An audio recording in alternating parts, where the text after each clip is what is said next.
성도 여러분 안녕하십니까? 오늘은 염려와 근심 세 번째 마지막 시간으로 여러분과 은혜를 나누고자 합니다. 하나님께서 어떤 사물을 대하시거나 문제에 접근하시는 방법은 시편 50편에서 얘기한 것처럼 내가 이 일을 행하여도 내가 잠잠하였나니 내가 나를 너와 같은 줄로 생각하였도다. 이런 말씀이 있듯이 하나님의 생각은 저의 생각과 너무 다르시죠.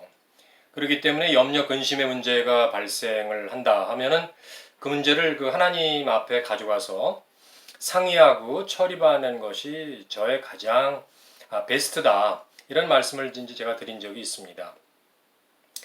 제 삶에 발생하는 그 크고 작은 모든 문제들은 주님의 인도하심과 섭리하심 아래 있다.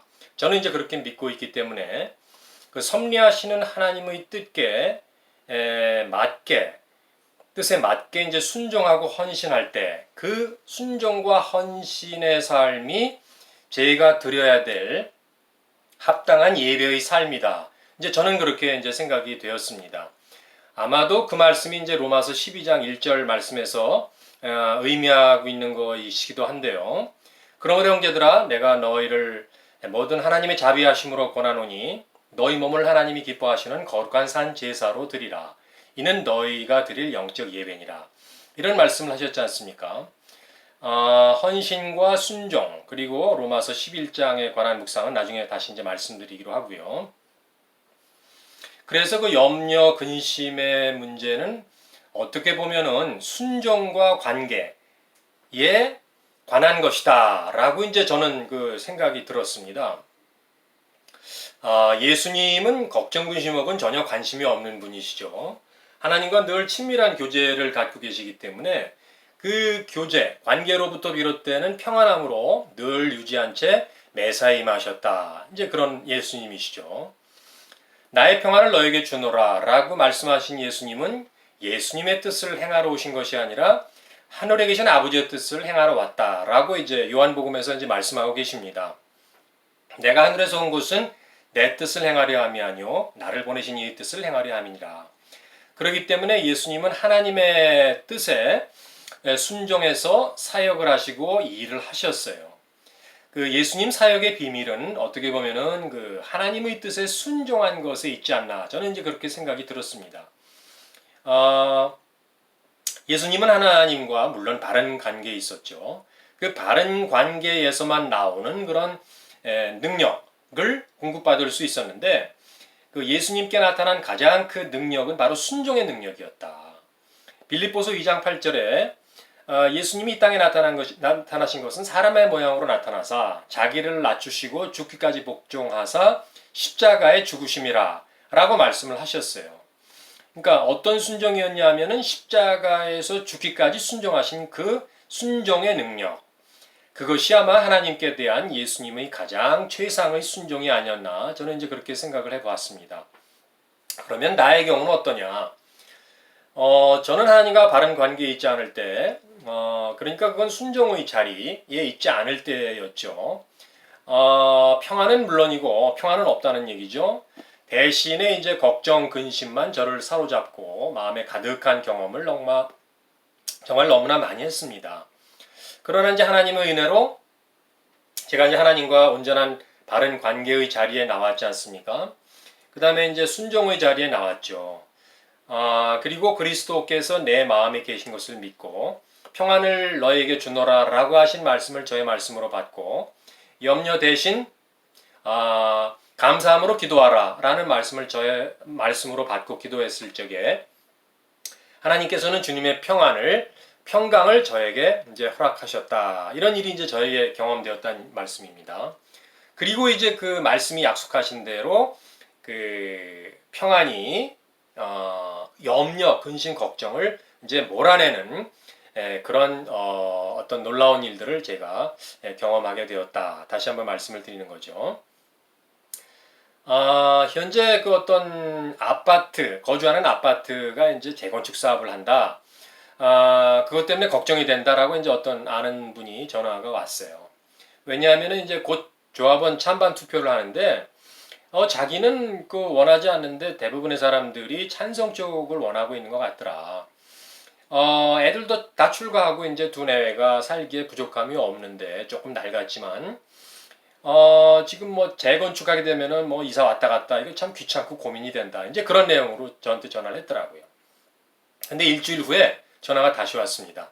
재건축 문제는 자기한테 전혀 이제 뭐 관심 밖의 얘기다. 아니 어떻게 이렇게 된 거냐고 그랬더니 최근에 이제 그 종합 검진을 했는데 신장 수치가 높게 나왔다고 와서 조직 검사를 하라고 연락이 왔다는 거예요. 그 얘기 들으니까 그 재건축 문제는 싹 사라졌다. 이런 얘기를 하더라고요. 그래서 제가 깨닫게 된 것은 중요하다고 생각한 문제보다 더 이제 절실하고 중요한 게 나타나면 이전에 중요한 것은 아무것도 아닌 것이 될 수 있다. 이제 라는 것을 생각하게 되었습니다. 그래서 제가 이제 조언하기를 당신도 하나님의 말씀, 하나님으로 당신을 가득 채울 수 있다면 그 신장에 관한 생각을 훨씬 뛰어넘을 수 있다. 신장 생각 안 날 수도 있다. 이제 그렇게 제가 말씀을 드렸어요. 그러니까 거기서 볼 수 있는 것은 제가 깨닫게 된 것은 사람의 생각, 관심을 무엇이 지배하느냐, 누가 지배하느냐가 큰 관건이겠다. 이제 그런 생각을 제가 해보게 되었습니다. 두 친구가 이제 논쟁하는 것을 제가 한번 목격하게 되었는데요. A라는 친구는 예수님 믿어도 사람은 변하는 게 아니야. 그 다음에 B라는 친구는 아니야. 예수님 믿으면 사람 변할 수 있어. 이제 이렇게 둘이 논쟁을 하고 있더라고요. 저는 그때 솔직히 잘 몰랐어요.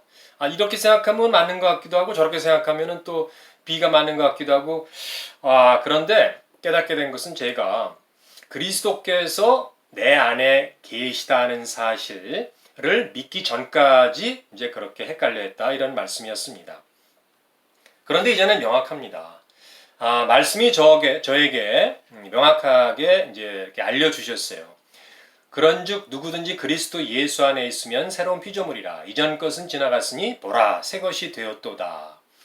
그리스도 안에 있다면 새로운 것이 되었다라는 선포입니다. 새로운 피조물이라는 선포입니다. 그런데 이제 제가 그동안 고민했던 문제가 뭐였냐면은 여기서 잠깐 딴 말씀을 드리면요. 값싼 은혜. 이런 거가 있지 않겠습니까? 이 오카는 목사님은 그 값싼 은혜에 대해서 이제 경계 말씀을 하셨는데, 같은 그 생각을 그 본 회퍼 목사님도 가지고 계시면서 더 부연 설명하면서 값싼 은혜에서 진전이 된 것이, 진전이 됐다기보다도 이제 값싼 은혜의 본질은 예수님의 제자가 되는 것을 경유하지 않고 그리스도인이 되었다라고까지 얘기하는 걸 제가 이제 보았는데요. 하여튼 그러한 그리스도인은 지금 묵상에선 조금 저도 배제하고 싶다라는 말씀을 좀 드리면서 제자 되는 것에 대한 묵상도 나중에 한번 다시 나눠볼까 합니다. 여하튼 다시 돌아가서 새로운 피조물이 되었어요. 그리스도 안에 있으므로 제가. 그런데 영혼을 구원을 받은 건 확실한데 제 몸이 살아있지 않습니까? 죄성 있는 육신이 살아 있어서 항상 이제 꿈틀거리는 거를 이제 느끼게 되는 거죠. 보게 되는 거죠. 왜냐하면은 그 내 육신은 죄의 본성을 갖고 있다라는 것을 제가 배우고 또 알고 있기 때문입니다. 그렇기 때문에 예수님께 이제 이렇게 순종, 예수님이 뜻하시는 대로 제가 따라갈 수 있도록 또 그것이 이제 성화의 삶인데요.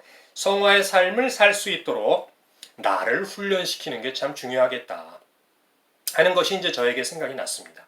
그래서 어떻게 보면 이제 평생의 지표가 될 수 있는 그런 지향점을 제시해 줄 수 있다라고 할 수 있는 정도의 말씀이 마태복음 5장을 읽다가 저한테 다가왔어요. 내 오른손이 실족하거든 잘라버려라, 찍어내버리라. 내 백체 중에 하나가 없어지고 지옥에 들어가는 것보다 지옥에 들어가지 않는 것이 유익하다. 이런 말씀을 이제 저한테 주셨어요. 제 오른손 얼마나 귀합니까? 그렇지만 사람의 눈에는 참 귀하고 좋지만 하나님의 눈에는 선하지 아니한, 악한, 바람직하지 아니한 그런 것들이 있을 수 있다는 거죠. 그래서 그것이 무엇이 됐건 간에 그것이 죄이건 하나님의 관계를 방해하는 것이건 교제를 방해하는 것이건 이제 과감히 제거하라, 잘라내버리라, 이런 말씀으로 저를 받았습니다. 그렇기 때문에 그런 잘라내버리는 고통을 감수한다는 것은 어떻게 보면은 하나님을 잘 따르기 위한 것인데, 나의 어떤 포기, 어떤 그 내려놓음, 희생, 어떤 인내, 절제, 이제 이런 것이 당연히 수반되어야 되겠다 하는 것이 이제 저에게 든 생각이었습니다. 그래서 이제 지금 방금 본 그런 어떤 두 친구 얘기 중에 이제 결정적으로 제가 생각하게 된 것은, 진정으로 정말 그리스도 안에 있다라고 하면은 성령의 지배 아래 있다라고 이제 같은 얘기일 수가 있는데, 하나님께서 분명히 새로운 피조물이라고 선포해 주셨지 않습니까? 그러니까 그것이 확실히 경험되고 내게 주신 말씀으로 받을 수 있겠다라는 생각을 저는 해본 것입니다. 성령님이 정말 한 사람을 완전히 지배한다면 그가 갖고 있었던 육신의 생각, 어떤 육신의 소욕, 이런 것들은 당연히 뛰어넘을 수 있지 않겠습니까? 이것이 그러니까 어떤 성경의 얘기를 설명하는 것이 아니라 이제 저의 경험을 말씀드린다, 이렇게 받아들이셔도 됩니다. 제가 경험을 해봤거든요. 그러니까 이제 말씀드릴 수가 있는 겁니다. 그래서 예수님을 믿어도 인간이 변하지 않는다라고 하는 주장을 한다는 것은 그리스도 예수 안에 있어 본 경험이 없다거나 성령님의 지배를 온전히 받아본 적이 없다라고 스스로 입증하는 것에 다름이 없다라는 생각이 저한테 이제 들었습니다. 너희는 성령을 따라 행하라. 그리하면 육체의 욕심을 이루지 아니하리라. 분명히 말씀하고 있지 않습니까? 갈라디아 5장에서. 그러니까 성령님이 나를 주장한다라고 하면은 육신의 욕심, 육체의 욕심은 하지 않을 수 있다라는 거, 이거 정말 진리 아닙니까? 정말 진리라는 그 생각이 듭니다. 하나님의 말씀은 물론 다 진리지만, 그래서 염려 근심의 생각을 다시 이제 묵상을 하다가 염려 근심을 이제 촉발시키는 요인이 있을 수 있지 않겠습니까?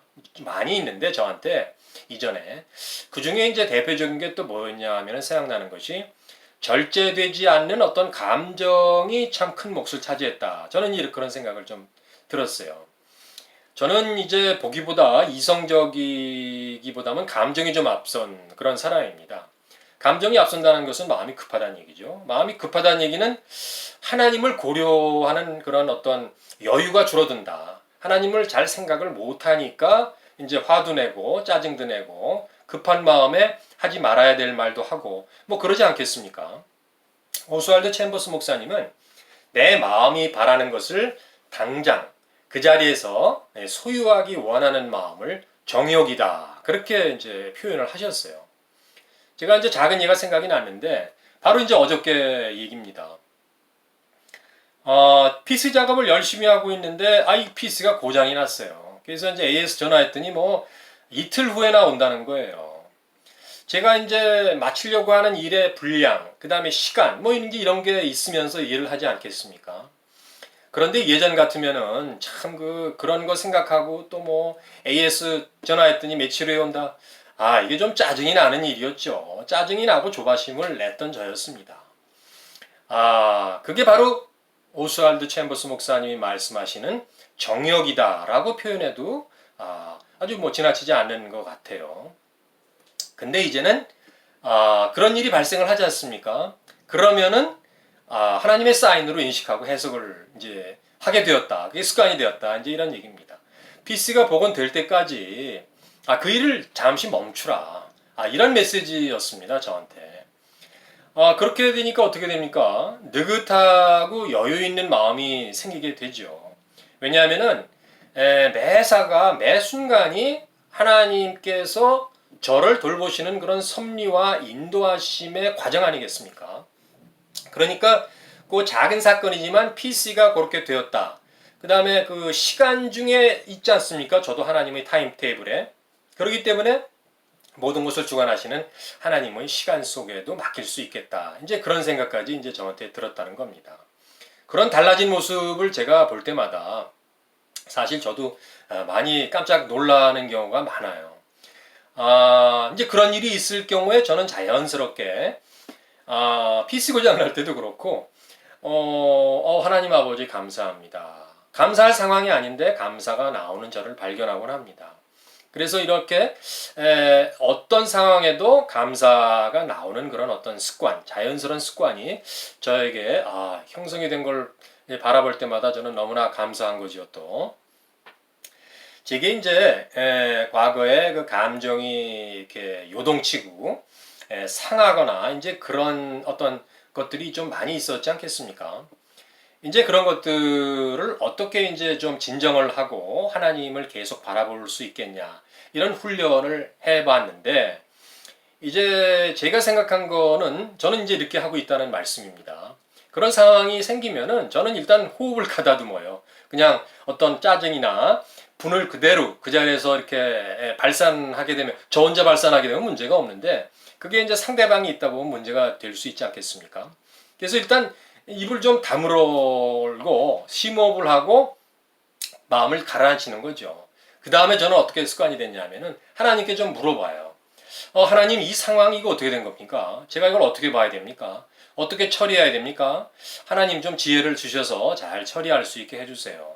라고 이제 간구의 기도를 어떻게 이제 속으로 물론 드립니다. 드리게 되면은 무엇이 옳고 그른지 제 마음에 어떤 것을 품어야 되는지 필요하다면 어떤 액션을 취해야 되는지 성령님께서 굉장히 분명하게 제 깨끗해진 마음, 양심의 그 자리에서 즉시 그리고 확실하게 말씀해 주시는 것을 저는 종종 경험합니다. 모호하지가 않아요. 아마 예수님께서도 마태복음 5장에서 오직 너희 말은 옳다 옳다 아니다 아니다 그렇게만 말하라. yes 아니면 no 라고 얘기하라고 말씀하신 예수님 자체가 정말 yes 아니면 no이신 분 아니겠습니까? 그러니까 저한테도 알려주실 적에 명확하게 알려주신다 이런 얘기죠. 자, 그러면 거기서 제가 해야 될 일은 또 오직 순종 아니겠습니까? 어렵지 않은 일을 순종할 때는 뭐 정말 문제가 아니죠. 그러나 제가 갖고 있는 생각, 어떤 상한 감정, 그때 당시 그것과는 어떤 배치되는 그런 생각을 저한테 이제 감동을 주실 때가 많아요. 그러면은 참 순종하기가 쉽지 않지 않겠습니까? 쉽게 이제 한번 예를 들어보면은 제가 이제 이렇게 공평하게 대우를 못하는 경우가 발생을 할 경우에 하나님 이거 저 좀 공평하게 대우 받아야 되는 거 아닙니까? 당연히 라고 말씀을 드리면은 하나님께서 네가 공평하게 대우를 받지 못하더라도 너는 남을 공정하게 공평하게 대해야 한다. 그리고 더 나아가서 이 세상에서 너한테 공평하게 대해 주리라 기대하지 말아라. 너를 생각해봐라. 너는 여태까지 어떻게 했느냐? 남을 공평하게 대했느냐? 그렇지 않지 않느냐? 지나간 과거가 좋게. 그렇기 때문에 이제는 나의 관점으로 세상을 봐라. 그러니까 네가 어떻게 당해든 너는 내가 얘기해 준 대로 하거라. 라는 말씀을 저한테 이제 감동으로 주시곤 했어요. 지금은 이제 훈련이 되어서 이제 비교적 좀 정착이 된 것들이 있는데 뭐냐면은 만약에 어떤 감정, 상한 감정이나 어떤 그 상황이 저로 말미암아 저로 주님과의 어떤 교제, 관계를 방해하는 경우가 있지 않겠습니까? 손상을 시키는 경우가 분명히 많아요. 그런데 그럴 때면은 제가 압니다. 이게 좀 손상, 방해를 받는 이거를 제가 그 자리에서 분명 알게 됩니다. 하던 일을 저는 그 자리에서 멈추고 즉시 주님께 나아가서 이제 물어봅니다. 이게 뭐 때문에 그런 거죠? 이제 그래서 그 허무는 작업을 하는 게 저의 가장 먼저 해야 될 일이다. 저는 그렇게 이제 생각을 하고 있습니다. 왜냐하면은 그런 관계가 손상이 된 거의 결과가 일어났다 하는 것은 그 원인 제공자는 항상 저였다. 하나님은 항상 오르세요. 근데 어떻게 된 건지는 모르지만 그런 결과가 유발됐다는 것은 그 원인은 항상 제가 제공하고 있더라 하는 것을 제가 이제 알고 있기 때문입니다. 작년 어느 날 이렇게 이제 사무실에 있는데 하나님과의 사이에 뭔가 막힌 것 같은 그런 느낌이 들더라고요. 분명한 그런 느낌이었습니다. 근데 굉장히 세미했습니다. 그래서 하나님께 이제 여쭤봤어요. 이 친밀함을 방해하는 이 세밀하지만 이게 찝찝한 이거 뭐지요, 하나님? 그랬더니 하나님께서 즉시 저한테 감동을 주셨어요. 회개하라고. 근데 가만히 보니까 그때가 이제 점심 먹고 난 다음인데, 그래서 오전에 무슨 일이 있었나 제가 이제 곰곰이 생각을 하다 보니까 오전에 어떤 분하고 얘기하는데 제가 조그마한 말 실수한 것을 그분도 뭐 그냥 별거 아닌 걸로 지나갈 정도니까 얼마나 좀 작은 일이었겠습니까? 그런데 하나님께서 그걸 저한테 생각나게 하셨어요. 예전 같으면 그냥 지나갔죠. 저도. 또 하나님도 저한테 그런 것들을 기억나게 하시거나 이렇게 체크하시는 그런 사안이 아니었어요. 다 지나갈 정도였죠. 근데 이제 상황이 바뀌었어요. 하나님께서는 그런 것까지 체크하시더라라는 것을 제가 깨닫게 되었습니다. 하나님 그것 때문이었군요. 다시는 그렇게 하지 않을게요, 하나님. 잘못했습니다. 회개합니다. 라고 하나님한테 이제 말씀을 제가 드렸습니다. 그런데 놀라운 거는 그 말씀을 드리는 순간 거짓말같이 내 안에 어떤 것들이 뭔가가 없어지는 거예요. 그리고 기쁨이 샘솟는 거예요. 물감을 물에 이렇게 풀면은 확 퍼지지 않습니까? 그런 정도의 기쁨이 저한테 확 퍼지면서 올라오는 거였습니다. 그리고 하나님과의 사이에 조그마하게 크진 않았어요. 조그마하게 막고 있던 그 먼 방해물 같은 것이 없어졌다라는 것을 제가 알게 되었어요. 기쁘고 감사했죠. 근데 무엇보다 제가 이제 생각나는 거는 하나님의 뜻에 제가 합당한 그런 어떤 자리에 있구나 라는 것을 생각하니까 너무 정말 기분이 새로웠습니다. 그러니까 하나님께서는 이제 그렇게 작은 일도 과거처럼 그냥 지나치지 아니하시고 나로 그런 것들을 전부 다 회개하고 다시는 그런 일을 하지 않게 하신다는 것을 원했어요. 그리고 이제 깨닫게 된 거 정말 중요한 것은 제가 이제 어떤 많은 경건서적이나 이런 걸 통해서 하나님과의 관계, 교제가 굉장히 중요하다, 근본이다 이런 거를 읽고 정말 그렇구나라는 것을 깨달았다고 말씀드렸지 않습니까? 그런데 하나님께서는 제가 생각하는 것보다 하나님과의 관계 이런 게 훨씬 더 중요하다라고 말씀해 주시는 것 같이 제가 생각이 들었어요. 하나님이 정말 하나님과의 교제와 관계를 중요하게 생각하시는구나. 이제 그런 확신을 제가 이제 갖게 되었습니다. 묵상하는 중에 이제 하나님께서 저의 그 죄를 또 알려주셨어요. 감정과 관련된 죄인데 그거는 저의 열등감이었습니다. 남들한테 제가 열등감이 있다라고 얘기하면은 전혀 뭐 의아해하는 표정들을 제가 좀 봤는데요. 저는 실제 그러지 않았습니다. 제 내면에는 알 수 없는 깊은 열등감이 이제 평생 있었다라고 이제 저는 말씀드릴 수가 있어요. 근데 예전에는 이제 묵상하면서 발견하지 못한 건데 최근에 이제 생각된 것이 뭐냐 하면은 그 열등감이 내가 갖고 있는 그 열등감이 여러 개의 원인이 있을 수 있지만 아마도 그 육신의 아버지와의 왜곡된 관계에서 비롯된 게 클 수도 있었겠다 라는 생각이 이제 저는 들었습니다. 하나님한테 가까이 가고 하나님을 알고 교제를 방해하는 거 이런 것들이 육신의 아버지와의 잘못된 관계 상처에서 비롯될 수 있다. 이런 것들을 제가 이제 과거에 배운 적이 있었거든요. 1대1 할 적에. 그렇기 때문에 저한테 그것이 큰 영향을 미치지 않았느냐. 이제 그런 생각을 제가 해보게 되었습니다. 이제 그렇지만 하나님께서 이제 치유해 주셨죠. 그 커다라신 은혜로 하나님께서는 하나님과의 그 인격적인 관계를 다시 재정립해 주시고 설정해 주심으로 말미암아 육신의 아버지와도 이제 화해하는 사건이 있었다. 이제 말씀을 드렸죠. 저 처음 보는 동영상, 처음 보는 분에게 이제 잠깐 말씀드리면은 이제 육신의 아버지께서 저하고 다른 혈액형이다라고 알고 계셔가지고 제가 아버지의 아들이 아니다라고 평생 알고 소천하셨어요. 그런 일이 이제 있었습니다. 제가 이제 한번 고백한 적이 있는데. 제 열등감은 어떻게 보면은 뒤집어서 생각을 하면은 제 강한 자아 때문이 아니었나 그런 생각도 제가 해보게 됩니다. 왜냐하면 열등감을 숨기기 위해서 커버하기 위한 어떤 고집, 완고함, 나의 주장이 아니었나 이제 그런 생각도 해보게 되는 것이죠. 저는 좀 과거에 주장이 좀 세고 고집이 좀 센 편이다 이런 얘기를 좀 듣곤 했었습니다. 지금은 아니지만. 그러나 그것도 다 하나님의 은혜, 성령 충만의 은혜를 받고 난 다음에 하나님께서 저도 이제 조금 뭐 이렇게 시도는 해봤지만 전적으로 하나님께서 그 견고한 죄들의 견고한 진, 고집과 자기 주장의 견고한 진을 다 부서뜨리고 제거하고 녹여주는 그런 작업을 시작을 하셨다는 거죠. 그렇게 해서 저를 변화시켜 주셨고 변화시켜 주시는 중이다. 진행 중이다라는 것을 이제 말씀드릴 수가 있습니다. 그리고 무엇보다 이러한 변화 중에 중심 중에 또 하나는 뭐냐면은 제가 저의 정체성을 알게 되었다라는 겁니다. 하나님과의 관계 속에서 피조물인 저의 신분을 온전히 깨닫게 되었다. 내가 누구냐? 저는 하나님의 자녀다. 예수님의 제자다. 예수님의 제자로 저를 불러주셨어요. 예수님께서. 저는 하나님 나라의 시민권자다. 비록 이 땅에 이제 나그네로 거류민으로 살고는 있지만 영원한 본향을 앙망하는 이 땅에 사는 하늘의 시민권자다. 라는 그런 이제 신분을 저는 갖고 있죠.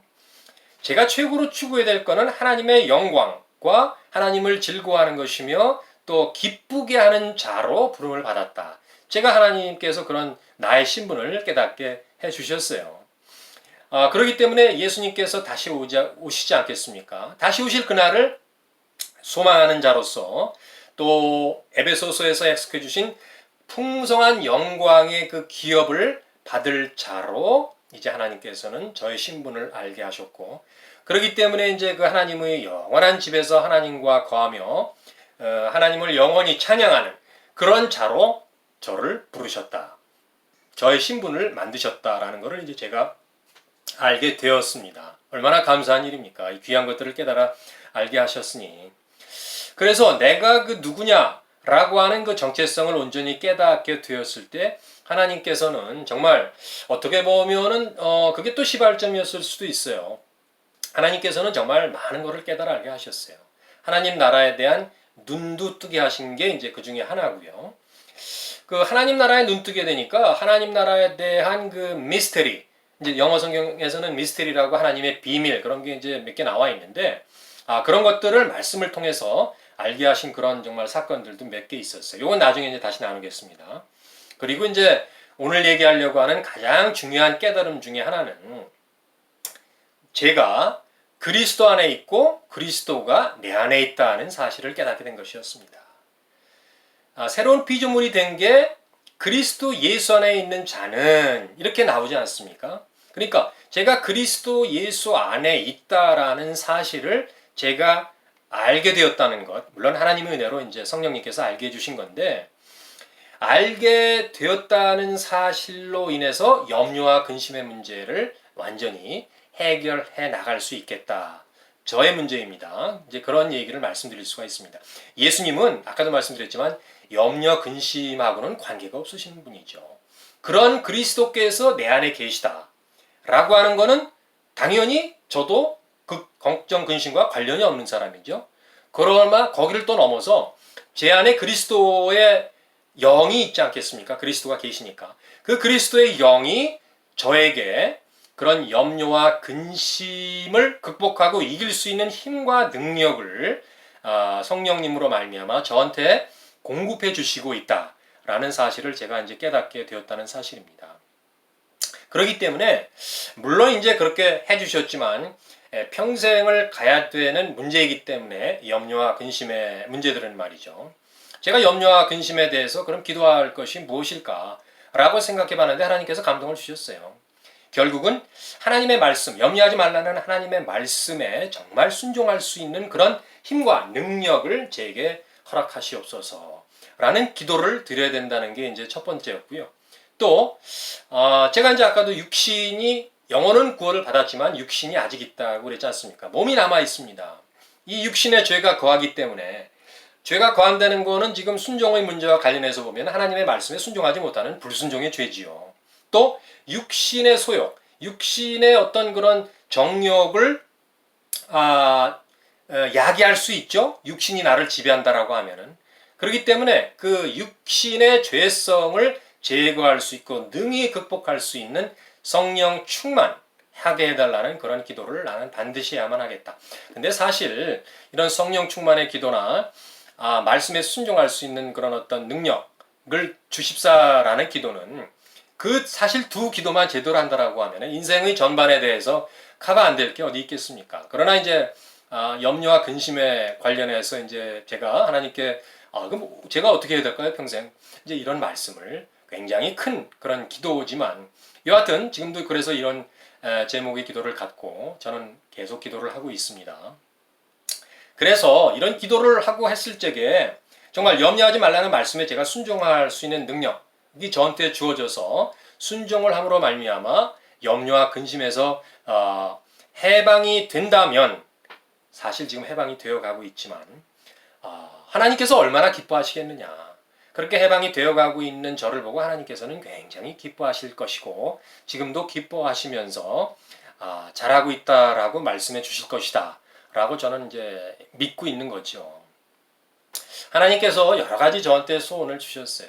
그리고 소원에 합당한 힘과 능력을 주셔서 저의 삶에서 그것이 드러나게 하고 또 실제 행할 수 있게 하나님께서 해주셨어요. 그것은 하나님의 선하신 목적과 뜻에 합당한 제가 되어가는 그런 성화의 삶을 살아가도록 하나님께서 이제 인도해 주시는 것이고요.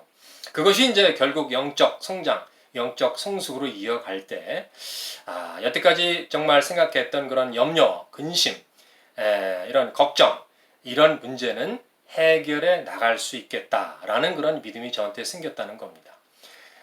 우리 모두 함께 그런 하나님의 능력과 성령 충만하심으로 말미암아 나한테 거하는, 우리한테 거하는 그런 염려와 근심의 문제를 해결하고 거기에서 이제 해방되는 기쁨을 다 같이 이제 누리면 참 좋겠다.